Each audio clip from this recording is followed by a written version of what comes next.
ইরাকে নিজের ঘরের কাছে খেলতে গিয়ে ভুল করে গ্রেনেডে লাথি মেরে বসে 10 বছরের একটা বাচ্চা। বোমাতে পা উড়ে যায়, কিন্তু ফুটবল খেলা থামেনি। আলী আল জায়দাও এক পায়ে খেলতে থাকে বিউটিফুল গেম। যুদ্ধ বিধ্বস্ত একটা দেশ ইরাক, এবং সেই দেশে যখন ধুলোমাখা টিভির ওপাশে লিওনেল মেসি তার বাঁ পায়ের জাদু দেখায়, আলী আল জায়দাও নিজের এক পাকেই ফিসফিস করে বলে, এক পায়েও যুদ্ধ জেতা যায়, বুঝলি বোকা। আলী আল জায়দাও এবং তার মতো হাজারো বাচ্চা যারা হাত বা পা হারিয়েছে যুদ্ধ বিমানের আঘাতে, তাদেরকে নিয়ে একটা সিনেমা বানানো হয়, যার নাম মেসি বাগদাদ। লিওনেল মেসি যখন জানতে পারে যে তাকে নিয়ে সিনেমা বানানো হয়েছে এবং আলী আল জায়দাওয়ের মতো হাজারো ছেলেরা তার লেখা জার্সি পরে এক পায়ে ফুটবল খেলে, ঠিক তখনই লিওনেল মেসি আলী আল জায়দাওয়ের সাথে দেখা করার ইচ্ছা পোষণ করে।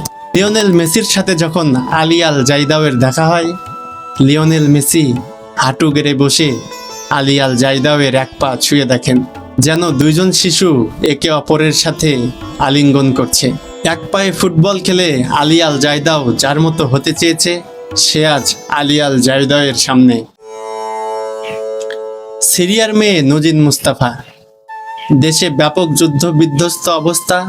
এই অবস্থায় নিজের বোনকে সাথে নিয়ে ইউরোপে পাড়ি জমায় শরণার্থী হিসেবে। সাথে কিছু জামা কাপড় এবং একটা ময়লাযুক্ত মেসির ছবি সবসময় তার কাছে থাকে। লিওনেল মেসির ছবি দেখলে নাকি লাজুক মেয়েটার মনটা ভালো হয়ে যায়। নজিন মুস্তাফা লিওনেল মেসির সাথে দেখা করতে চায় এবং তার ইচ্ছের কথা কোনোভাবে মেসির কানে পৌঁছে যায়। এবং ঠিক তখনই লিওনেল মেসি নজিন মুস্তাফা এবং তার বোনকে স্পেনে আমন্ত্রণ জানান। বিকলাঙ্গ রোগে আক্রান্ত নজিন মুস্তাফা যখন মেসির সামনে গিয়ে দাঁড়ায়, তার মনটা যেন খুশিতে ভরে ওঠে। নজিন মুস্তাফার হুইল চেয়ারের সামনে হাঁটু গেড়ে বসে পড়ে লিওনেল মেসি।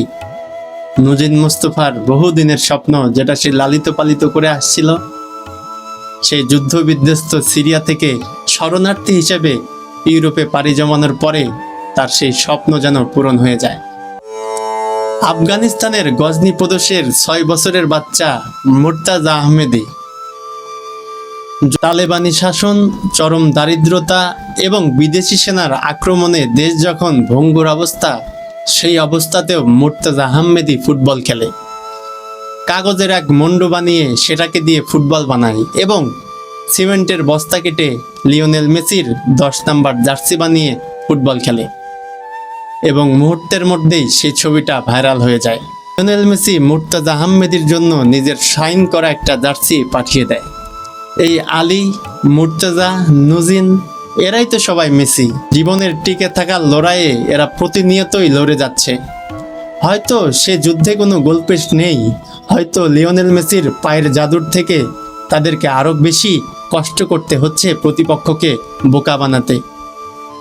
কিন্তু ওই যে ট্রেনে যে ছেলেটা লজেন্স বিক্রি করে, লাইটার বিক্রি করে, অথবা যে মেসিটা ম্যান হলের ঢাকনা খুলে ময়লা পরিষ্কার করে, অথবা যেই মেসিটা প্রতিদিন ভোরবেলা বারান্দা তাক করে নিজের শৈল্পিকতার সাথে কাগজ ছুঁড়ে মারে, এরা সবাই তো লিওনেল মেসি।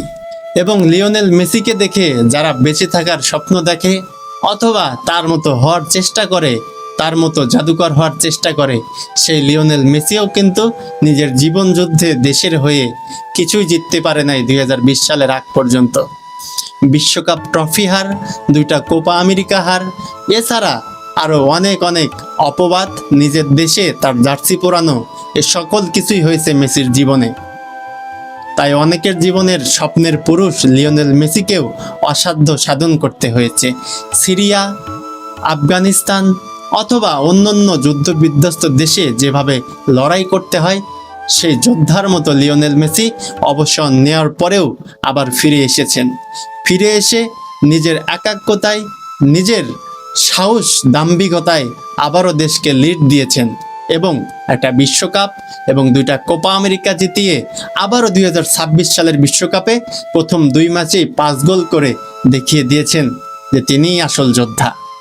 আজ সে যোদ্ধা ইচ্ছে পূরণের গাছ, অথবা সে জার্সি, যে জার্সি একটা ম্যান হলের বাচ্চাকে ময়লা পরিষ্কার করতে সাহায্য করে বা সাহস যোগায়, যে জার্সি আলী আল জায়দাও অথবা নজিন মুস্তাফা অথবা মুর্তজা আহমেদীকে জীবন যুদ্ধে টিকে থাকতে সাহায্য করে সেই জার্সির আজকে জন্মদিন।